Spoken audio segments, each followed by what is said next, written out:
Isn't this an interesting hair color on me? Why do we have the light on? I'm driving to work, holding my phone. I probably shouldn't be. I wanted to talk real quick because you've been watching the previous videos were all about my hair color change and everything and why I did it and what that was all about. I think I got a chemical burn right here on the back. It feels like a scab. It feels like it's scabbed over. It really hurts. I don't want to talk about my hair. Okay, I want to talk about a video that I just watched about dissociative identity disorder. Multiplicity and Me is a YouTuber who posted, it's her most recent video that she posted at this time. It's like a 45-minute video with a doctor who specializes in dissociative identity disorder. And so far it's fascinating. I haven't finished watching it, but I wanted to talk real quick because it triggered a memory or a thought that made me it really made sense.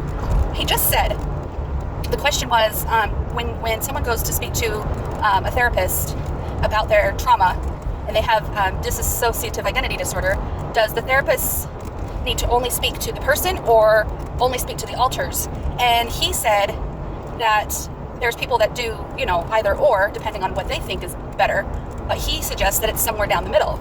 So for example, if you have a client who is having a hard time dealing with their trauma and an alter comes out to start coloring in coloring books to calm the system, and that's all they want to do, and they don't really have any desire to address the trauma, they're there to protect the system, right? You've got to take it with a grain of salt and allow the coloring to occur and maybe draw out during therapy sessions when you need to. Otherwise, just doing what the alter feels comfortable doing, just to make her feel comfortable for 45 minutes to an hour every week is not a productive session. It's not a productive session to just let her color, just let her do what's comfortable for her. You gotta do what's uncomfortable if you're gonna make any progress, right? So it's not about pushing, of course, it's about being gentle. And if you take a child into child therapy, family therapy, where the child gets to they do like a play therapy.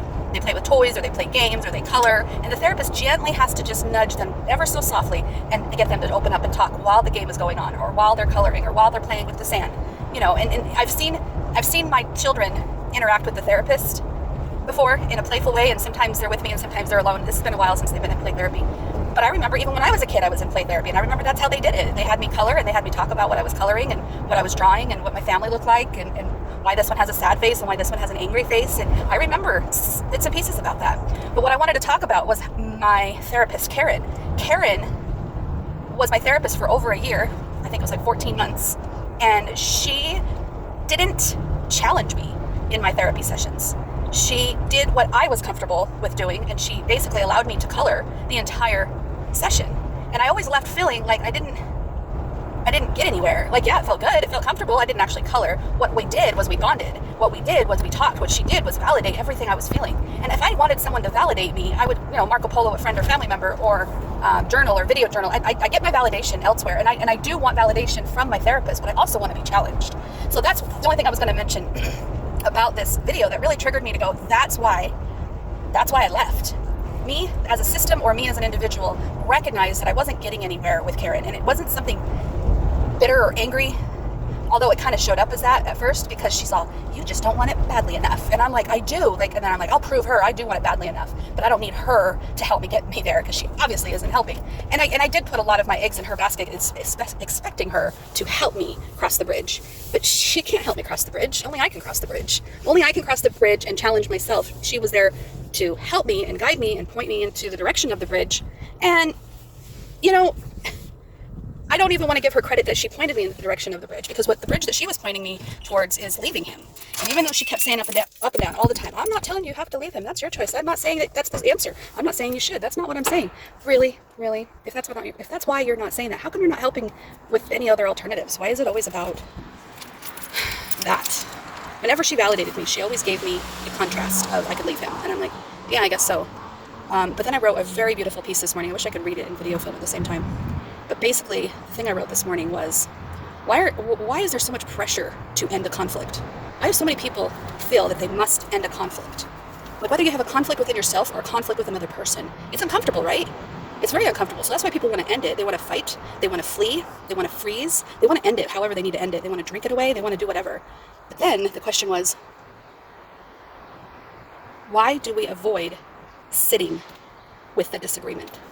If you have a disagreement within yourself and you have a disagreement with someone else, or whatever you have a disagreement with, a conflict, try sitting in the pocket of that disagreement. Just sit there for a second. Sit there for a second, and it may be uncomfortable, and it may be hard, and it may be raw, and it may be painful, but it's going to serve you to sit there. Not try to convince the other person, not try to convince yourself to agree with the other person, but seriously just sit with it, because while you're sitting, the mother of necessity is invention. So if you need to resolve a conflict, something that just keeps happening over and over again, something that just keeps coming up, no matter how many times you avoid it or fight it or flee from it or whatever, just sit with it. Sit with it and try to sit with it in a way that makes you breed and create. And there's a new way of handling the conflict within reach. It just needs time to gestation. It's in gestation. It just needs time to be born. So the idea of being born, the new idea being born, where does that come from? The idea of a resolution doesn't come forth through conflict. It comes, fighting the conflict. It comes forth through sitting with the conflict. So instead of fighting it, instead of avoiding it, instead of drinking and freezing it for a moment, sit with it. Let it marinate. Let it sit and thaw. Let it change form, and just in its own natural way, sitting with it. And in many ways, I feel like that's what me moving to the bedroom did for me, is I didn't leave him like Karen suggested. I didn't stay with him like my mother-in-law suggested. I chose a third option. Instead of fighting the conflict or fleeing from the conflict, I'm sitting with the conflict. I'm sitting in the uncomfortableness of living with a man that I'm not sure I love anymore. I'm sitting with the conflict, with the idea of who I am and what's my identity and what's going on and who am I if I'm not the crystal that I thought I was. That's a very interesting conflict to come up with. I mean, not a conflict, but a solution, a strategy to come up with. I can marinate and invent a new solution to this problem without running away from it, without confronting it and forcing someone to see my side of it. Me and Jim have talked openly and honestly more than ever before. I think that's upside down. Yes, it is. All right, everyone's going to see my blonde hair for the first time. This is going to be interesting. Anyways, I got to go to work, so I will talk to you all later. One level done.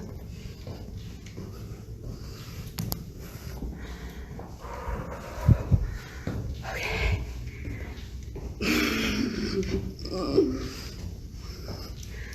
2 levels done.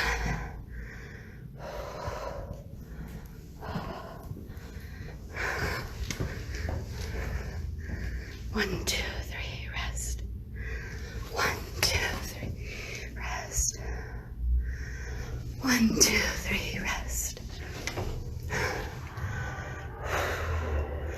1, 2. Like, I gotta pace myself, right? If I don't pace myself now, and I don't pace myself on the mountain, I ain't gonna survive. This is as far up as it goes. I hate myself. I hate myself. Oh.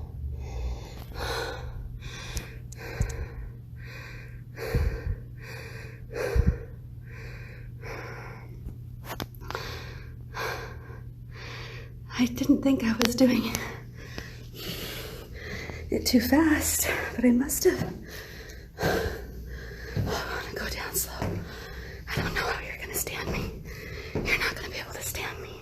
I can't stand me. And I have more tolerance for myself than you do. I can tolerate me better than you can tolerate me. And I can't tolerate myself very much.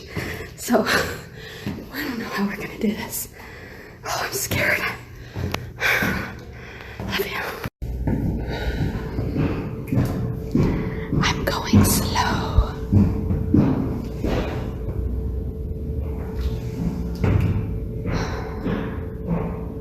I am not pushing myself. I am going slow. I'm not doing it like a spring chicken. I'm doing it like an old lady.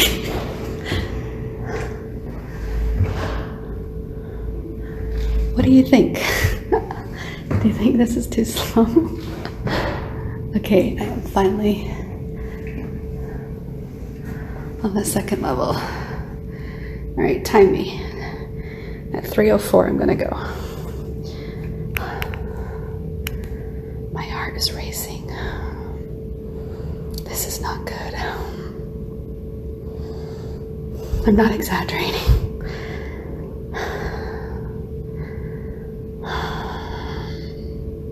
I want to cry. Okay, go. Don't go fast. Don't go fast. Pace myself, right?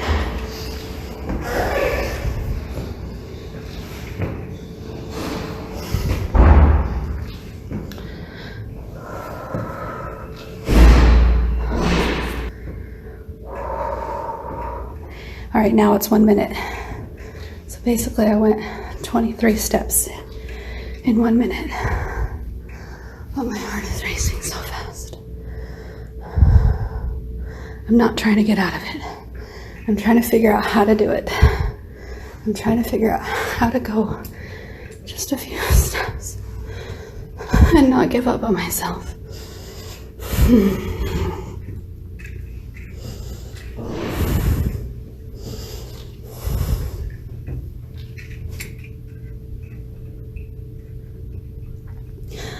And the pressure to feel like I have to do it is so overwhelming.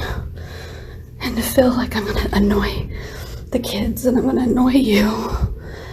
And I can't even make it up these stairs without my heart racing, and I'm going so slow.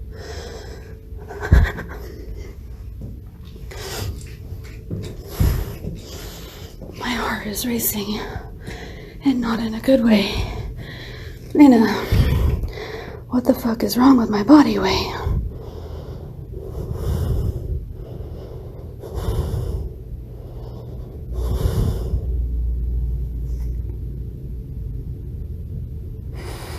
I don't want to do this, but I don't want to not do this. I want to try or die trying, you know? And it might kill me, but I'm ready to.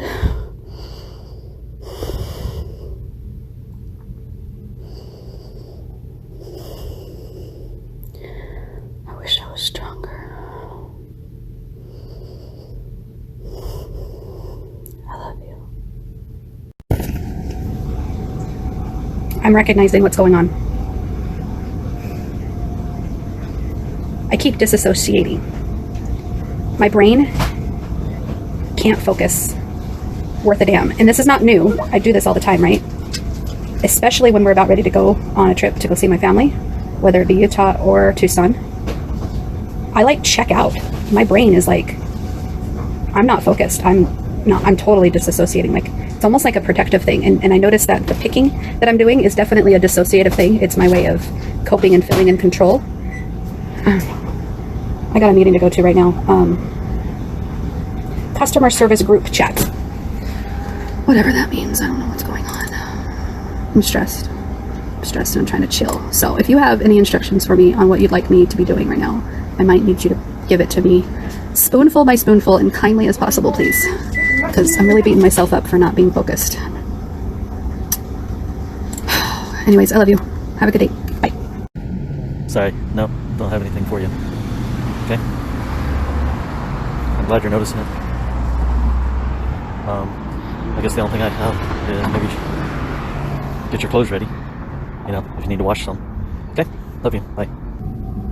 Thank you, hon.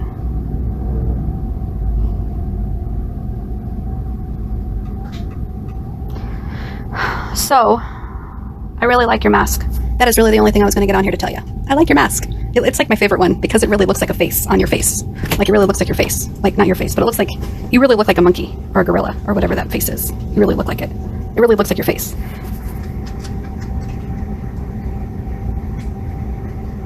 I'm just trying to chillax. This is about the time where my heart rate ramps up because I could feel it ramping up. And then I start snapping and freaking out and crying and having the shakes and just going through a panic attack. And so I'm trying to stop myself from getting to that point. I'm recognizing it and acknowledging it, and I'm not trying to change it. I'm just trying to feel what I need to feel so that I can get through it rather than pushing myself too hard. Love you.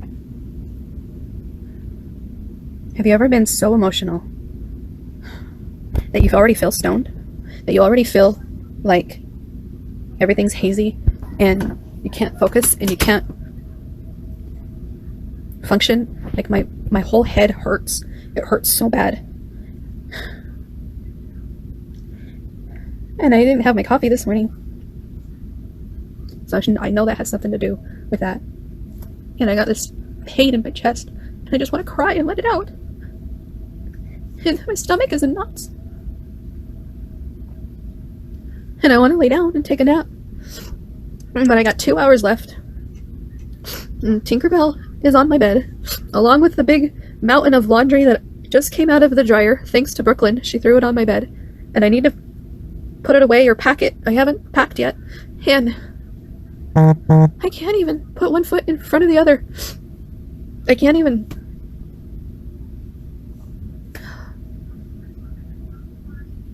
I can't even function right now. And it's taken everything I have just to not fall apart. And I think I just need to fall apart. I think I just need to fall apart for a second. And I think if I fall apart, I can process through it and get through it quicker. But trying to hold back all these emotions is, I think, what's heavy on my chest, and I think it's what's causing my head to hurt more. Trying to bottle up this frustration and this anger and this disappointment and all these feelings of just, I feel abandoned and I feel betrayed and I feel confused and I feel relieved and excited and I feel so many overwhelming emotions that I can't function right now. I can't even.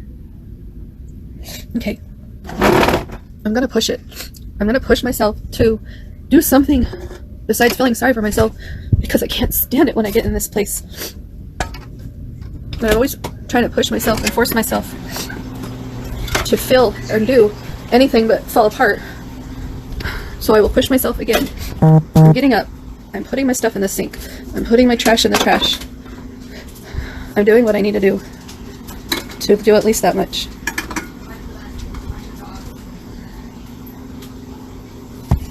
Now what do I do?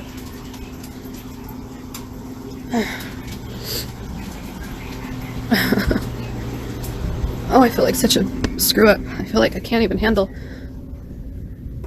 one little thing without hurting, without... I don't know what the heck to do. I guess I'll let you go. I just want to clone myself for a second and be somebody different for a second. I want someone to come in and pretend to be me and just do what I need to do real quick. You know? Like this is when I need a cloning machine. A cloning machine that's just there to get through it and be happy. Do what needs to get done. Hello, April. This is Crystal, coming to you live from Glendale, Arizona. I gotta show you something that's kind of shocking. You ready? Here it is. Va va voom. Doesn't look as good as it did yesterday. I got a secret to tell you. I'm stoned. I'm stoned. And I don't do this, but I sure needed to today. I was having an emotional meltdown. And if you want to judge me for getting stoned, that's fine. But being stoned has given me the guts to get on here and say hello to you. Because whether you understand it or not, I've had a really hard time talking to you earlier this year. And then even a harder time talking to you the closer we got. So I had to stop talking to you for my own well-being. But now that I'm kind of... I'm going to attempt to read your letters that I have not read yet. I'm going to watch your Marco Polos that I have not watched yet. And then I'm going to come back here and respond to you in the most emotionally balanced way that I can conjure up. Yeah. So whether you agree with it or not, I just wanted to address it once and for all because I'm tired of avoiding it. I'm tired of it being something I'm scared of. I'm tired of being scared to talk to people. Brooklyn just got in the car. Say hello. Hello. She has not been there the whole time. Right, Brooke? All right, well, we've got the car packed. We are coming up to Utah for our own special thing that we're doing. And I have a feeling that you're still doing something for your mom, but we wanted to do something as a family. So I may see you and I may not. But on the off chance that I do see you, I'm tired of avoiding these letters. I'm tired of avoiding your Marco Polos. And I don't know if you've sent any text messages, but I needed a break. I needed a break from... Why was I avoiding you? I don't know if that makes sense. I was avoiding you because you remind me of me. You remind me of myself, and I was trying to heal my old self and become better than my old self. And I thought you and I were on that journey together in our own ways because I was blaming Jim and I was blaming my siblings and I was blaming my parents and I was blaming everybody for not being better than who they are. And I thought it was their responsibility to make me happy. And then I decided it's not. It's not their job to make me happy. It's my job to make me happy. Everybody else can be who they are. I'm going to allow it. And if you need to be who you are, I allow it. But I needed to stop repeating the same old broken record.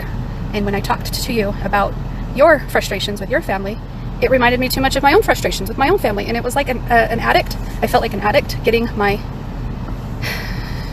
supply, and I needed to stop being so addicted to complaining. I was addicted to complaining about others. I was not looking at myself, just like I'm having a hard time looking at myself lately. So yeah, you can judge me, that's fine. You can hate me or like me or love me or not love me, whatever. You can put conditions on me or love me unconditionally. That's up to you. I am not about to please April as my number one priority. My number one priority is to take care of Crystal. And with my emotional meltdown that I had this morning, I needed to take care of me. So that's where I'm at right now. I'm taking care of me, and I am not avoiding this stuff anymore. So I'll be back. I'll talk to you later. Love you. Bye-bye. I don't want to talk.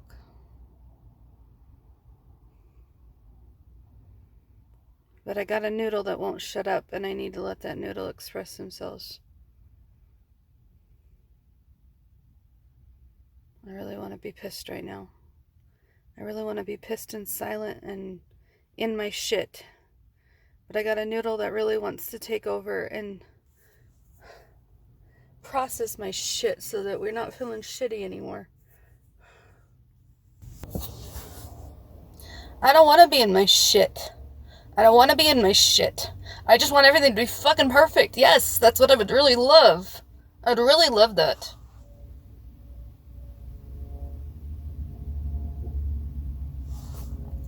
I was just in the motel room, sorry, murder motel as the kids call it.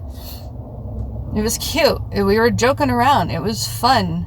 I was having such a good time last night. And some negative comments were made about me posting our family vlog publicly because they didn't feel I was being respectful, understandably. They have a right to feel that way. And so I say, okay, I'll take it down. But then Persecutor Noodle wouldn't shut up. Persecutor Noodle was telling me how wrong I was and how stupid I was and how everything I do is fucking bullshit. And I'm like, stop it. Not everything I do is fucking bullshit. And then all the fucking thoughts of yesterday come flooding in about work. And I feel even shittier because now I've got my husband mad at me and my kids are mad at me and I'm mad at me and plus work's mad at me and I'm supposed to be going on this trip to go see my family. Or is it about my family? It's not about my family. It's about my dad's birthday and doing a trip as a family and not about my dad's family. Even though they're making it about my dad's. I'm so fucking confused. Okay, stop. What is wrong with my head? Why can't I just be fucking dead? Why do I have to deal with me? I don't want to be anything. I don't want to eat.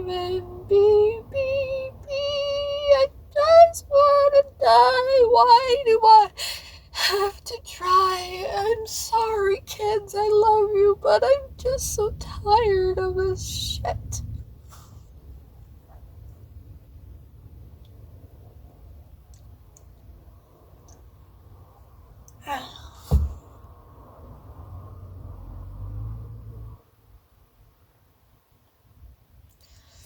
Wow, that was 12 minutes of nothing. Oh, fucking nothing.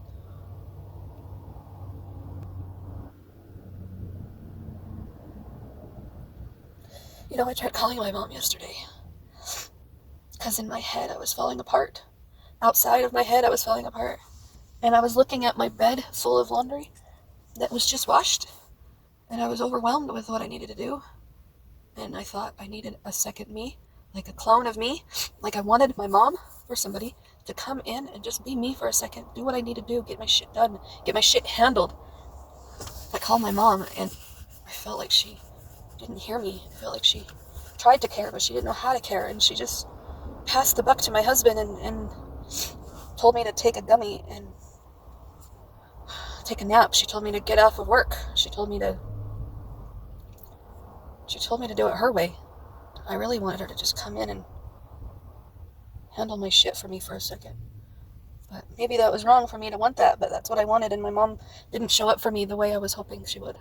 That's the story of my life. My mom doesn't show up the way that I hope that she would. My work doesn't show up the way that I hope that they would. My husband doesn't show up the way that I hope that he would. My kids are great, but I feel like I'm failing them. I feel like I'm not showing up for them the way I hope that I would, or the way they hope that I would. I feel like I'm a fucking failure. I really do. I really do. I really, really, truly fucking do. And I can have a noodle in there that says, no, Crystal, you know, but it's not fucking in the car right now. It's fucking not in the car. Might be on the radio, but everybody in the fucking car keeps turning off the damn radio. Everybody in the fucking car wants to fucking go to war. Everybody in the fucking car wants to go to fucking war with the South and just drive the goddamn car off the cliff. God, I hate this. Am I done? Nope. I'm going to stop the video? Yep. Why are we stopping the video? Because nobody wants to fucking hear this shit. And your husband and kids are waiting for you to get over your shit. So just get the damn Kathy out of fucking retirement and go make everybody happy, okay? Okay. That's what we gotta do. Just go get goddamn Kathy. Go get goddamn Kathy. Kathy, we love you. We miss you. We need you to handle our shit. Oh, Kathy, where are you? We're lost without you. We are a fucked up system without a host. Why couldn't you create a host or dominate someone as a host? You know, don them. I knight you, sir, whatever you are, to be the host. Who are you going to have the host, Kathy? Don't leave until you fucking found a replacement. What the fuck were you thinking? Get a fucking replacement before you fucking retire again. You understand yourself, bitch? Sorry, Kathy, I didn't mean that. Kathy, we love you, dude. You're like awesome because you can handle everybody around you. You're going to be happy for Jim. You're going to be happy for the kids. You're going to be happy for the rest of the noodles because the rest of the noodles don't know what the fuck they're doing. Okay, surrendering? Yeah, we tried that. Okay, what do we need to do?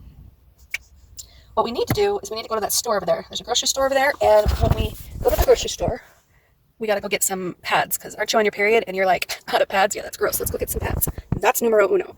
Numero dos. Once we get the pads, we got to find a rest area to change clothes because I don't think Jim's going to want to do grocery store, motel, then go. So we're probably going to do grocery store on the way out. So you find a rest area, change, get out of that nasty pad, and get your new clothes on for the day. You're not going to see anybody right away anyway. You'll even have a chance to change at the motel, hotel, Crystal Inn. The Crystal Inn in West Valley City, Utah. You're going to be able to do that as soon as we get there. Okay, so now, once we get to the Crystal Inn, you can do your hair, you can do your makeup, you can call some family. It's going to be good. You're going to have a good time. Everything's going to be fine. When we get back from vacation, hell, even on the mountain if you want, let's fall apart then. Because you're going on the mountain on Monday, and you know it's going to be tricky for even me to climb the mountain without falling apart a few times. So, let's give ourselves permission to not fall apart until Monday. Everybody on board? Everybody okay with that? Woo! Yay, Kathy's back. Okay.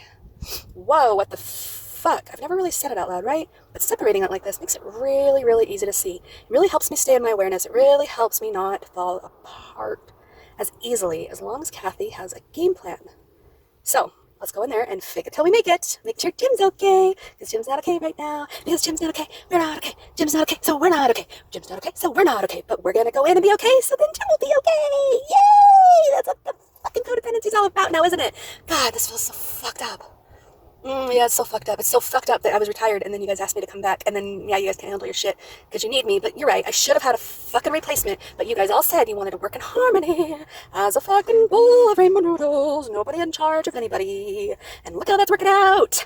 Look how that's working out. We can make a musical, guys. We've got some musical numbers, don't we? What keeps happening? We're like switching in and out like randomly at constant times. Like, if this isn't fucking multiple personalities, what the fuck is this? You know what it is? It's liberation. And you know what? People who say that there's such a thing as faking multiple personalities or not faking, here's the thing. It's all made up.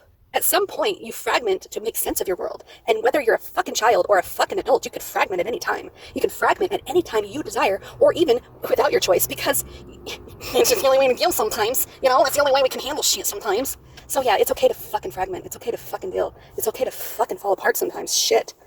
God damn, why are we trying to beat ourselves up about it? And you know, and it's not fucking malingering or fake, because you're not gaining a goddamn thing by doing this except for some fucking clarity. And that's okay. That's okay. Clarity is a good thing. Clarity is a good thing, and so is balance, and so is validation of self, and feeling worthy of the self, and loving the self, and honoring the self. So it's all good. When I'm fucking talking in my rainbow noodles, I'm doing all of that shit. But when I'm fucking put on the Kathy mask, no, we're not honoring our shit, are we?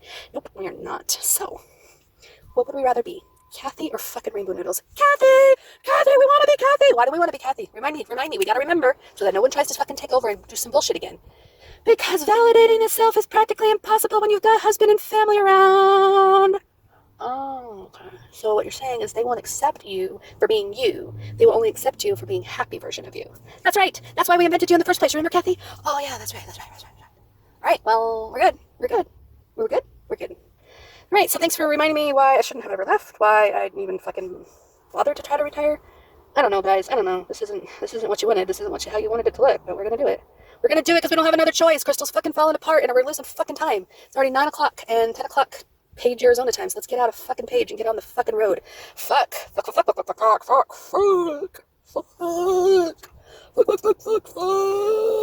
I'm so tired. My stomach hurts. I'm so stoned still. No, you're not. I'm not stoned. I'm Kathy, and Kathy didn't get stoned. You all got stoned, so stop it with the stone talk.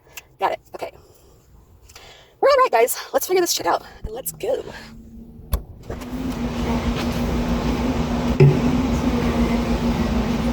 Thank you. I think I just realized something. I think I just realized something.